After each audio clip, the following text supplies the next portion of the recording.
Çmimet ndërkombëtare të naftës kanë shënuar një rritje të fortë, ndërkohë që bursat në Azi pësuan rënje të theksuara këtë të hënë, në sfondin e përshkallëzimit të konfliktit në lindjen e mesme, i cili tashmë ka hyrë në javën e 5.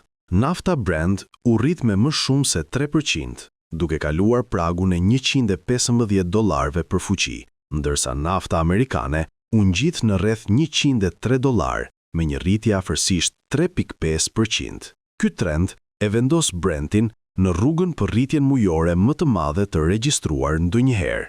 Ndërkohë, tregjet financiare aziatike reaguan negativisht. Indeksi Nikkei 225 në Japoni ra me 4.5%, ndërsa Kospi në Korenë e Jugut humbi rreth 4% të vlerës. Tensionet u shtuan gjatë fundjavës, pasi rebelët Houthi në Yemen, të mbështetur nga Irani, ndërmorën sulme ndaj Izraelit. Nga ana tjetër, Irani paralajmëroi zgjerimin e veprimeve hakmarrëse, duke përfshirë edhe objektiva amerikane dhe izraelite.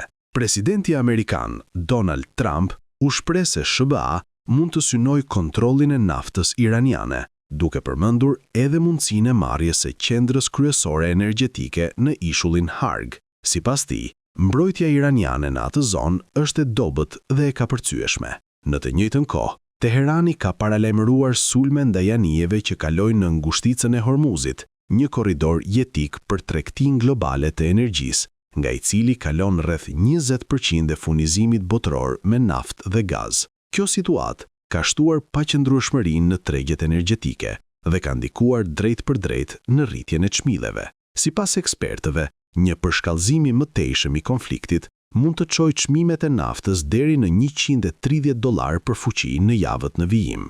Rritja e kostos së energjisë pritet të ketë pasoja edhe për ekonominë globale, duke rritur rrezikun e ngadalësimit ekonomik, pasi konsumatorët përballen me çmime më të larta për karburantet dhe produktet ushqimore. Për krahasim, më 27 shkurt para nisjes së sulmeve ndaj Iranit, çmimi i Brent ishte rreth $72 për fuqi, ndërsa më 18 mars arriti në $119.5, niveli më i lartë që nga qershori 2022.